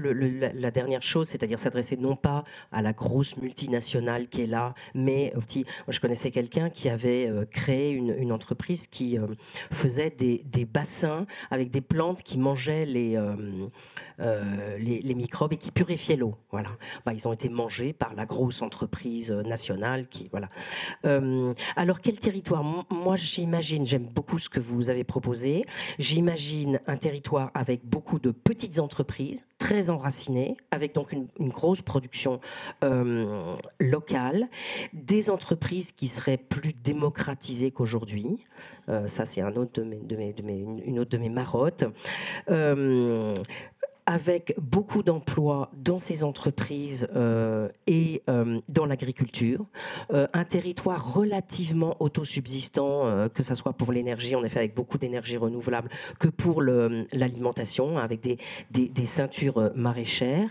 Des petites villes, des villes petites et moyennes qui auraient été vraiment réhabilitées, à la fois thermiquement, énergétiquement, mais aussi socialement. C'est-à-dire, on remet de l'activité dans ces villes, c'est hyper important. Et malgré tout, ces territoires ne sont pas isolés, ils sont reliés aux autres, à la fois à l'échelle nationale et internationale. Il y a des solidarités, on fait circuler l'énergie, etc., etc. Une forme de girondisme vert. Ok. Timothée, c'est vrai qu'on n'a peut-être pas assez parlé du vivant. Finalement, c'est peut-être là-dessus que moi je voulais vous interroger pour conclure avant les questions de cette interconnexion finalement avec les écosystèmes. Est-ce que ce serait ça l'avenir d'un territoire, c'est-à-dire ne pas séparer finalement l'artifice, la ville d'un écosystème, d'un ensemble d'écosystèmes qu'on redécouvre, et y compris se redécouvrir soi-même, appartenir à cet écosystème. Oui, il y a un réencastrement véritablement des humains dans la nature au sein des territoires qui va peut-être même demander un différent découpage et définition du territoire même. Donc le concept de biorégion qui va peut-être nous forcer à se dire tiens, là on admet qu'un territoire, avant qu'on ne le reconnaissait pas comme territoire, mais d'un point de vue écosystémique, ça a un sens, et on va devoir, au niveau de, je sais pas, du Parlement de l'eau ou de la gestion communautaire d'un lac ou d'un fleuve, nous sommes, qu'on le veuille ou non, des parties prenantes partagées de ce territoire biorégional. Après, sur ma vision, moi, donc, post-croissance, c'est-à-dire qu'on admet qu'on a déjà fait le régime macroéconomique de la décroissance. Oui, c'est-à-dire que c'est un peu comme, le futur, oui, c'est un peu comme le socialisme. Il faut d'abord passer par la Ok. dictature du prolétariat et puis ensuite on arrive au socialisme. Donc, là, il y a d'abord la décroissance et ensuite on arrive à la post-croissance. Non, mais je suis votre chemin sémantique.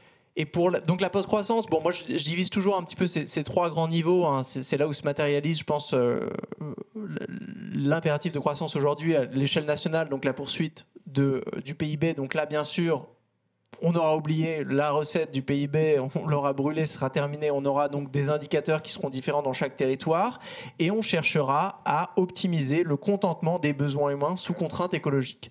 Ça sera ça, et ça sera pas seulement un indicateur qu'on a pour un rapport annuel, ce sera le logiciel vraiment socio-économique du territoire. À l'échelle méso-économique des entreprises, parce que les entreprises, elles ne cherchent pas la croissance du PIB, elles cherchent la croissance des profits.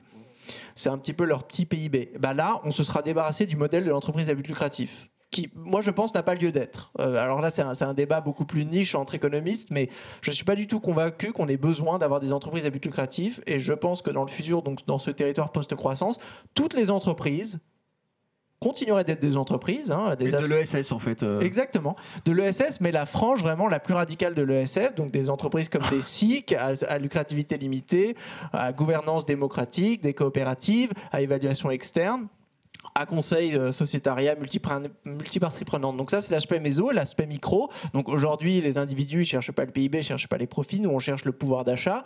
Et à travers le pouvoir d'achat, bon, voilà, on cherche à augmenter nos revenus. Et ben là, on aura plutôt une culture de la sobriété heureuse, de la simplicité volontaire. Mais ça, c'est pas seulement une révolution individuelle. C'est parce qu'on aura un maillage collectif qui nous permettra en fait d'avoir des filets de sécurité. Ça peut être une sécurité sociale de l'alimentation, ça peut être une garantie de l'emploi, ça peut être une dotation inconditionnelle d'autonomie, des revenus de transition écologique, ça peut être, si l'immobilier à but lucratif disparaît, et bah, tout de suite, ça veut dire que l'intégralité du parc devient du logement associatif ou du logement social. Donc ça veut dire aussi qu'on n'a pas besoin de défendre notre pouvoir d'achat juste pour pouvoir avoir un toit sous nos têtes. Donc on peut se permettre en fait de reprendre contrôle de notre temps, de ralentir à l'échelle individuelle parce que collectivement, on se donne les moyens. Et là, si à ces trois niveaux, on se débarrasse de ce que Dominique appelle cette mystique de la croissance qui est à la fois une idéologie, mais aussi une véritable impérative institutionnelle qui se retrouve dans nos règles, dans nos coutumes, dans nos habitudes, et ben là, on pourra vraiment se permettre d'avoir un mode de vie plus lent. Plus lent, ça voudra dire donc moins travailler. Hein. Moi, je recommande toujours le roman d'Adrien Klent, Paresse pour tous. Et La vie est à nous, qui d'ailleurs répond magnifiquement à cette question du territoire post-capitaliste. Oui, un prix Nobel qui vit dans les calanques, quoi. Je vois le genre. Et je terminerai avec ça, l'importance vraiment de la réduction du temps de travail comme objectif en fait anthropologique, parce que de la même manière qu'on a on a besoin d'un nouvel idéal, et si l'on veut, c'est à la fois un moyen et un objectif. C'est-à-dire le moyen, si on veut se permettre d'avoir un surcroît d'activités intellectuelles et politiques pour réorganiser nos territoires, il faut qu'on mobilise des heures. On ne peut pas mobiliser des heures si, pareil, tous nos talents, ils passent leur temps à designer des pubs pour les chips. C'est pas possible. Donc là, il va falloir faire une grande redirection de nos neurones vers les challenges, et ensuite une véritable aussi redirection de nos idéaux. Au lieu de vouloir booster, moi je dis dans le livre, le PIB, boostons la sieste intérieure brute. Non, mais véritablement de venir redéfinir l'économie comme une machine à libérer du temps libre. Et je voudrais, au lieu des valeurs de la bourse qu'on voit à la télé, là, complètement débile, le chiffre abstrait qui ne parle à personne, sauf une minorité possédante qui s'enrichit de ce casino géant, d'avoir vraiment des indices chaque année de combien de minutes on peut allonger la sieste chaque année. C'est ça que je veux entendre. Et une économie performante, c'est une économie où la sieste journalière, elle passe de 15 à 18, à 20 minutes, à 25 minutes, et à l'infini et au-delà. Ok. Il s'est lâché sur la fin. Genre, merde. Déjà, merci, vraiment, mais c'est pas fini. Il nous reste 10 minutes, on se rajoute 5, on a le droit, parce qu'on a commencé 5 minutes en retard. Non, mais je m'adresse au chef. Peut-être vous avez des questions sur le nombre de minutes de sieste par jour, sur... Ouais, alors comment... formidable. Est-ce que vous pouvez vous présenter rapidement avant de prendre la parole, comme ça on sait d'où vous parlez. Merci beaucoup. Voilà. Oui, Philippe Schmitt du cabinet Urbain Demain. C'est juste une toute petite question pratique que j'ai à Mathieu Allem pour savoir ce que peut être une carrosserie biosourcée. Parce que je vois bien le côté peinture biosourcée, mais j'ai du mal à imaginer un tracteur biosourcé. Voilà, c'est vraiment la petite question. Non pas taquine, mais qui m'intrigue depuis une heure. Voilà. Clairement, en fait, pour vous répondre concrètement, on a développé, surtout le centre R&D d'ACCO, a développé un capot qui est fabriqué en fibre de lin. Donc, on a travaillé avec une linière locale. Voilà, on s'est fixé le défi de se dire, le lin, on est quand même le premier producteur mondial. Bon, je vous passe le pourcentage d'exportation du lin, sa transformation et, bref, le bilan écologique et économique du lin, alors que nous sommes quand même les leaders et on peut faire énormément de choses avec le lin. Donc là, voilà, on s'est fixé ce défi-là, un capot en fibre de lin, voilà, qui a constitué donc toute la vente du tracteur et qui a été proposé sur un salon agricole. Voilà. Et pardon, mais est-ce qu'il pourrait pas aussi être mon Timothée est en train de bouillir, il dit mais comment ça, qu'est-ce que c'est que cette histoire de capot en lin? Il y a aussi un projet quand même de remplir les réservoirs de ces tracteurs avec de l'hydrogène vert, si je peux me permettre. Oui, tout à fait. Alors là aussi. Mais vous n'osez pas le dire. Non, pas du tout. Non, mais parce que ça fait très croissance verte. Non, mais en fait, c'est très intéressant. Dominique l'évoquait, c'est-à-dire qu'en fait, aujourd'hui, les tracteurs moteurs thermiques, on ne se posait pas la question concrètement de la pertinence du carburant sur ce type de mobilité off-road. Et en fait, on se rend compte que sur les technologies qui sont développées, on connaît les limites écologiques d'une batterie, notamment celle qui repose sur du lithium et d'autres terres rares. Mais en fait, on se rend compte qu'en fonction du gabarit du tracteur, le tracteur électrique en soi pur, ça ne fonctionne pas, pour des questions de charge portée, etc. Que le tracteur biométhane pur, avec une histoire qui a raconté, l'agriculteur qui pourrait être producteur de son propre carburant, là aussi, est pertinent pour certains gabarits de tracteurs, pas pour d'autres. Et voilà, tout à fait, le biogaz. Et on réfléchit effectivement à un vecteur énergétique qui est intéressant à condition qu'il soit vraiment produit de manière écologique. C'est de se dire l'hydrogène vert dans un moteur à combustion pour le tracteur, pur, en injection, ou alors via effectivement une pile à combustible, et donc en tant que stockage léger sous forme de gaz au sein du tracteur. Et c'est passionnant, au-delà de ça, sur le défi technologique, de se dire qu'en fait, non, il n'y aura pas une solution, on le sait. Dans 30 ans, on n'aura pas un tracteur, peu importe les concurrences, on n'aura pas un tracteur qui va emporter la technologie dominante. On le sait, ça ne fonctionnera pas comme ça. On va en avoir 3-4 qui correspondront aux usages et à la pertinence des productions que l'on imagine demain. Ok, d'autres questions ? Oui, bonjour. Merci beaucoup pour ce débat passionnant. Je suis Linda Rebouche, je suis responsable d'investissement à la Banque des Territoires sur les enjeux de transition écologique et sociale. Il y a une question qui nous taraude dans mon équipe, on a beaucoup parlé d'indicateurs au début, du rôle, de la puissance des indicateurs.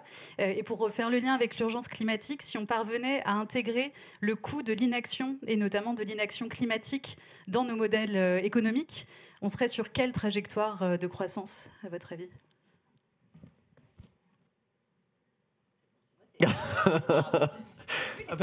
C'est marrant parce que ça, c'était l'économiste Nicolas Stern qui avait déjà, c'était quand c'était en 2006, le rapport Stern, donc ce petit protocole de comparer le coût de l'inaction et se dire l'action coûte beaucoup moins cher que l'inaction.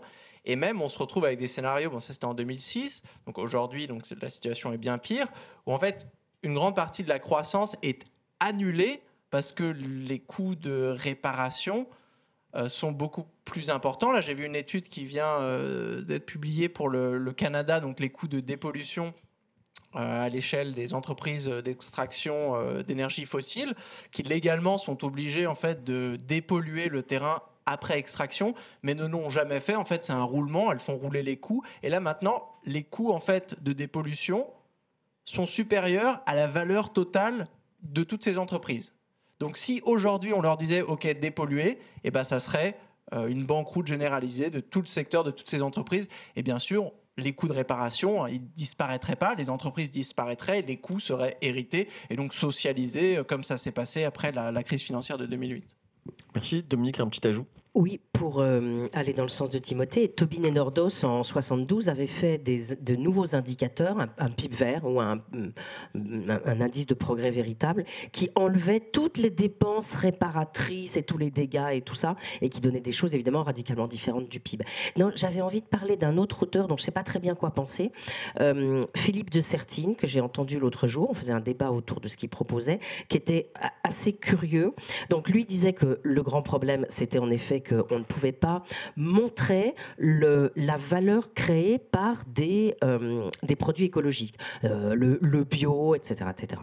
Et il disait, il faut que des scientifiques se réunissent pour dire qu'il y a une valeur, alors pas nécessairement donner une valeur monétaire, mais il y a une valeur à ces produits écologiques.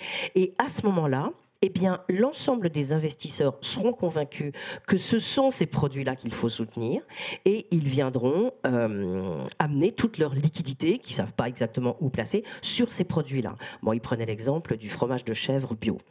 Et il disait par exemple que BlackRock, c'est là que ça a commencé je commençais à me dire que c'était quand même un peu curieux, que BlackRock par exemple, il avait commencé à travailler avec BlackRock et que BlackRock était tout à fait intéressé à partir du moment où il y avait une signature scientifique qui s'engageait à dire que ce produit-là était très écolo, eh bien, à investir plutôt sur ce produit que sur tel autre. Voilà, je livre ça à votre réflexion. Ça m'a paru à la fois terrifiant et intéressant. Celui qui a le micro parle après vous. Non, c'est pas moi qui donne le micro, donc oui, allez-y. c'est bon. Bonjour, Jérôme Cuny, IDH 21. Petite question, parce qu'on était énormément dans le pragmatisme, et quand on gratte en fait tous les sujets que vous avez couverts, on arrive rapidement à la question de définition de liberté et de prospérité. Et en fait, je me demandais à quel point la philosophie faisait partie en fait de votre réflexion, aussi bien au territoire que... alors, vous deux, j'ai tendance à penser un peu nécessairement, mais même au niveau du territoire, je me demandais à quel point la philosophie fait partie de vos réflexions et où est présente et où est-ce que vous y pensez. Parce que mon point de vue, c'est que ça me semble indispensable et qu'il n'y en a pas assez aujourd'hui partout. Alors merci pour cette question, parce que d'habitude à la fin d'une table ronde, les gens disent qu'on n'a pas été assez pragmatique et beaucoup trop à hauteur. C'est bien la première fois que j'entends une chose pareille et je trouve que c'est cool. Alors vous, Dominique, vous êtes un peu philosophe. Moi, j'adore votre question. Moi, je viens de la philosophie et mes premiers bouquins là-dessus, qu'est-ce que la richesse et tout ça, c'était des livres de philosophie où je me disais que c'était invraisemblable qu'on ait pu rabattre le progrès sur le produit intérieur brut. Alors que le produit intérieur brut, on n'a pas beaucoup parlé, mais vous connaissez tout ça par cœur, oublie des choses absolument fondamentales, toutes les activités qu'on fait pour la reproduction quotidienne de la vie, donc le travail domestique et compagnie, évidemment le patrimoine naturel, enfin c'est tout à fait sidérant. Et donc je pense tout à fait comme vous qu'il faut à la fois qu'on ait une vision philosophique pour comprendre ce qui s'est passé, et puis voilà, pour comprendre ce qui s'est passé. Moi, je raconte à mes étudiants, je pars d'un texte absolument fascinant de Lynn White, Les racines historiques de notre crise écologique, 1967, qui nous dit que tout le problème, ça vient de la Genèse. La situation dans laquelle on se trouve là, c'est la Genèse. Pourquoi ? Parce que Genèse 1 dit, Dieu dit à Adam et à Ève, dominez, assujettissez les autres espèces. Alors, je leur raconte aussi que le pape n'est pas du tout content et qu'il répond par Genèse 2 et qu'on a dit que mais non, Adam et Ève, ils sont là pour cultiver et garder le jardin.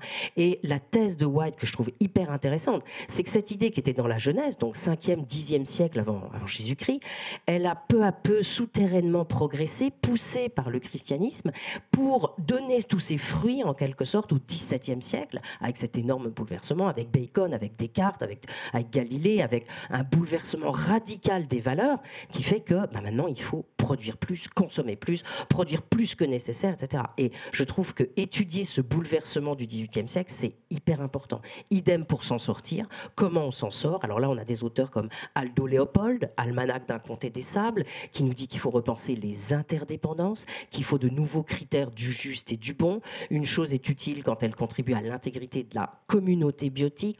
Enfin bref, je suis totalement d'accord avec vous. Il y a de la ref là, hein. Mathieu et Timothée, 2 mots sur cet aspect un peu ouais. 3 mots alors, parce que c'était l'introduction. Dans une partie j'ai fait un peu de philosophie, donc dans le chapitre 6 de ma thèse, où avant la décroissance en fait avait besoin de principes philosophiques, et j'en ai développé 3, donc c'était l'autonomie, la suffisance et la sollicitude. Donc l'autonomie, c'est un principe d'ailleurs d'autonomie radicale, donc on va dire, dans l'idée de ma thèse, c'est le concept d'auto-limitation existentialiste, de fondation, qu'on peut utiliser pour développer un concept non seulement de sens critique individuel, mais aussi de démocratie participative. Donc ça, c'est l'autonomie qui vient remplacer un petit peu le principe de liberté. Enfin, on va dire que c'est plutôt un affinage. Dans le contexte de la transition écologique, en fait, aujourd'hui, on aurait besoin d'autonomie radicale. Ensuite, le deuxième, la suffisance, ce qu'on appelle aussi du limitarianisme plancher-plafond. Moi aussi, je me la pète un peu avec des concepts de ouf. En gros, c'est que personne ne devrait avoir trop et personne pas assez. Rousseau dit pareil. Oui, mais là, on prend les limites biophysiques en plus. Donc là, c'est le petit ajout. Kate Raworth limite très bien ça avec son donut. Donc ça, c'est les minima sociaux, maxima écologiques, et ça interagit dans un espace complexe en fait de civilisation. Et le troisième, c'est la sollicitude, ou en anglais on dit l'éthique du care, donc Aldo Leopold. Moi j'avais développé dans la thèse donc cette idée de sympathie écologique, et là on connecte un petit peu avec le vivant. J'ai l'expérience de penser, de se dire en fait comment est-ce qu'on viendrait changer nos routines si la priorité en fait c'était la protection du vivant, mais sur des choses très bêtes, de s'imaginer la journée d'un insecte, où moi j'habitais à l'époque en Suède, où j'avais beaucoup de lapins qui traversaient le campus de l'université, et donc moi je les suivais parce que j'étais en train d'essayer de développer ma thèse, et je les suivais, je m'imaginais la journée que devait vivre un lapin en fait aujourd'hui. En fait, ce concept d'empathie interespèce qui peut donner lieu en fait à une sympathie écologique, qui peut ensuite se projeter non seulement à une autre espèce, mais aussi à un écosystème. Et on commence à voir ça avec les lois contre l'écocide, et faire entrer l'environnement dans la Constitution, les rivières, les écosystèmes, qui deviennent de véritables parties prenantes, donc des sujets de droit, et aussi des sujets d'éthique. Donc ça, oui, c'est fondamental. Pour conclure sur cet aspect philo, conclure rapidement. Quelques punchlines avec des concepts. Des punchlines. non, mais en tout cas, je vous remercie pour cette question, parce que on se rend compte quand même que, notamment dans l'analyse des politiques publiques et leur évolution, et notamment en rapport avec aujourd'hui ce qui est, je dirais, pris de manière un peu générique dans les discours politiques et techniques, c'est-à-dire l'autosuffisance alimentaire, la souveraineté énergétique, la réinterrogation finalement du sens de notre économie. Il y a encore 5 ou 10 ans, clairement, les principes, les récits philosophiques étaient très très loin de machines technocratiques qui appliquaient des solutions génériques au développement territorial. Et on pressent quand même ce changement-là en réinterrogeant profondément ce que l'on fait et où est-ce que l'on veut aller. Et clairement, lorsque j'évoquais le rapprochement des territoires, des différentes parties prenantes des sociétés locales avec leur économie, et derrière finalement cette question de survie, de résilience, de réinterroger le modèle, on sent qu'on a finalement cette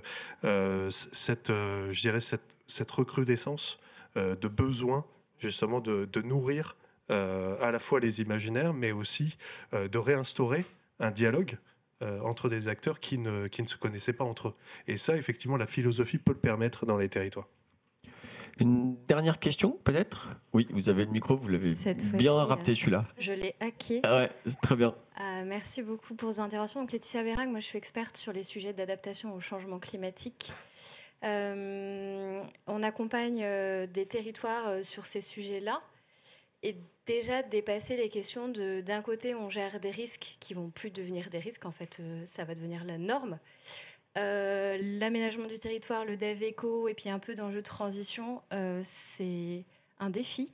Avoir une politique d'habitabilité du territoire, vous disiez tout à l'heure, on est très loin sur la post-croissante, voilà, on en est très loin. Tout ce qu'on a dit aujourd'hui, c'est intéressant, c'est inaudible. Voilà, enfin, je veux dire, je ne sais pas comment dire autrement. Non, mais et justement, ma question, c'est... Moi, ce que je vois aussi, le risque que j'identifie, c'est il va y avoir une limite qui va être imposée par la nature, qui est celle de... On va avoir des risques encore. On l'a vu dans les Hauts-de-France, ils ont eu une première vague d'inondation, une deuxième vague d'inondation. Et en fait, on finit par délocaliser des territoires dans un contexte en plus traumatique assez important. On n'arrive pas à l'anticiper. On le savait. Je veux dire, il n'y a aucun débat sur... On pouvait faire des projections, on pouvait le savoir. Comment on fait pour ne pas en arriver là? Et en plus, la difficulté, c'est... Parfois, on a ça et on redémarre comme avant. C'est-à-dire que oui, ça a été grave, mais on reconstruit exactement comme avant et on redémarre l'économie comme avant, comme on a vu post-Covid. Comment on fait pour ne pas être au point où on va avoir des territoires qui vont ravager avec des pertes qui aujourd'hui sont majoritairement matérielles, heureusement. À un moment, ça va être des dégâts humains.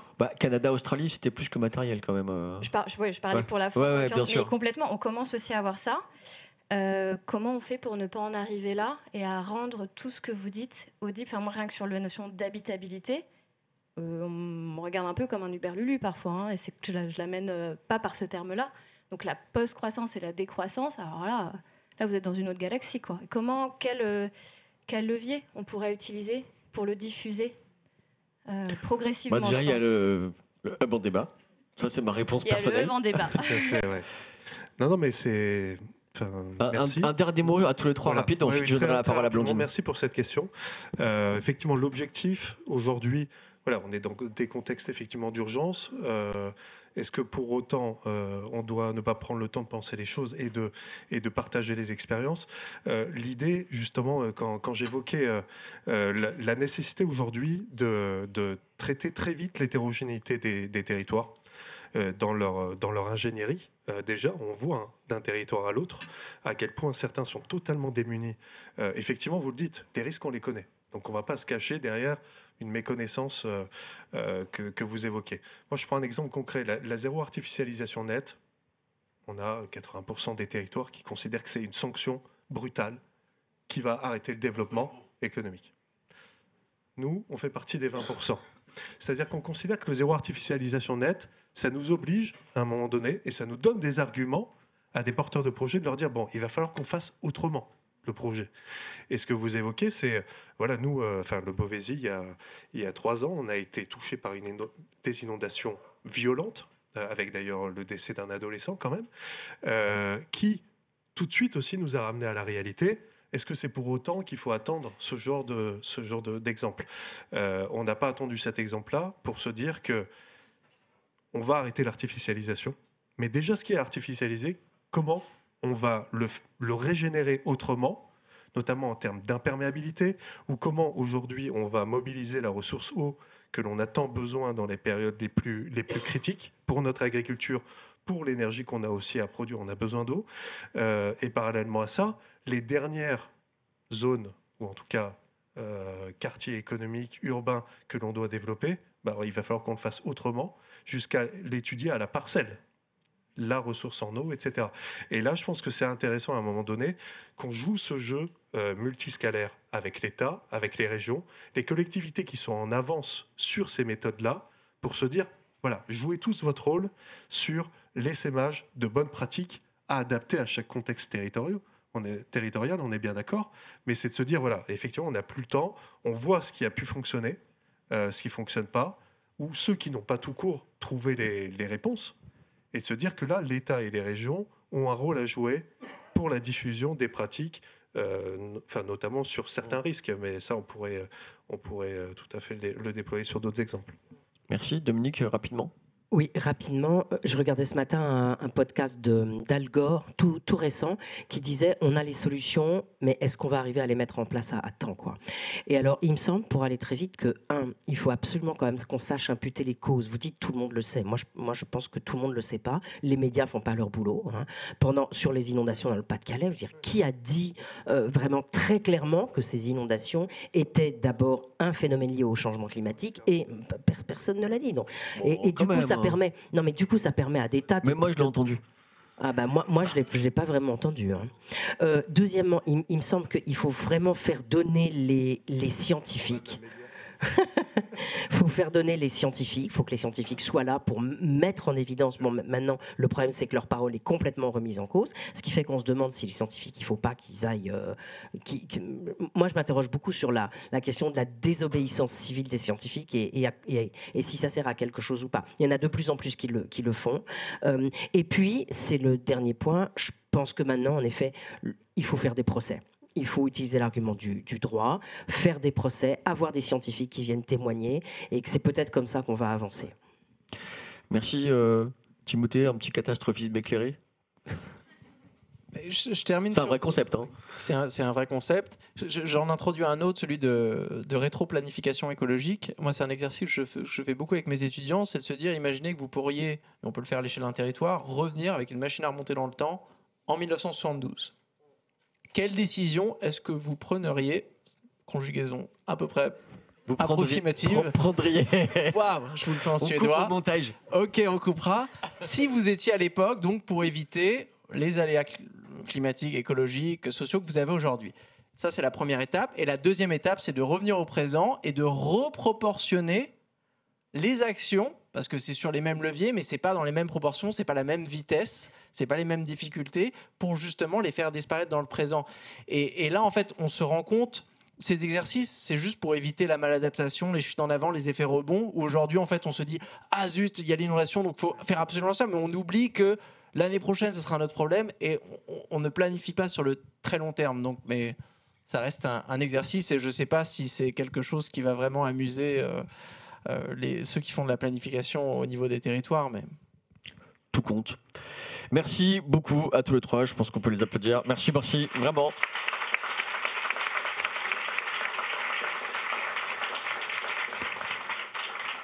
Toujours passionnant. Je rappelle qu'on avait fait un super débat aussi sur low-tech et high-tech qui avait aussi introduit ces enjeux-là.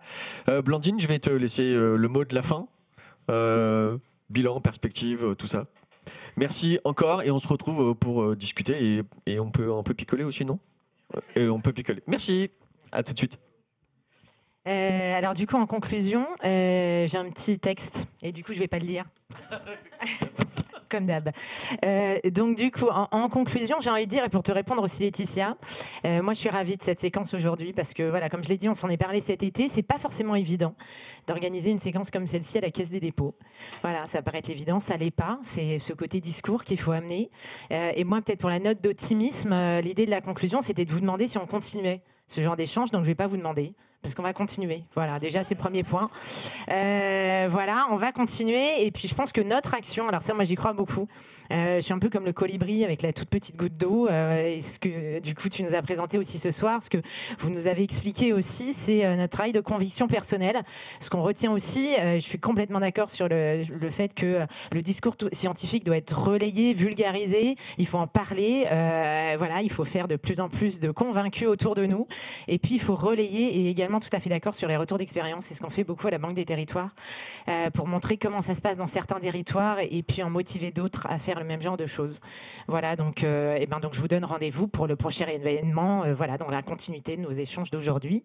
Et maintenant, place au petit temps d'échange convivial autour d'un petit apéro. Et pour ceux qui sont à distance, merci d'avoir suivi jusqu'au bout cet événement. On pense quand même à vous et n'hésitez pas à venir la prochaine fois. À très vite.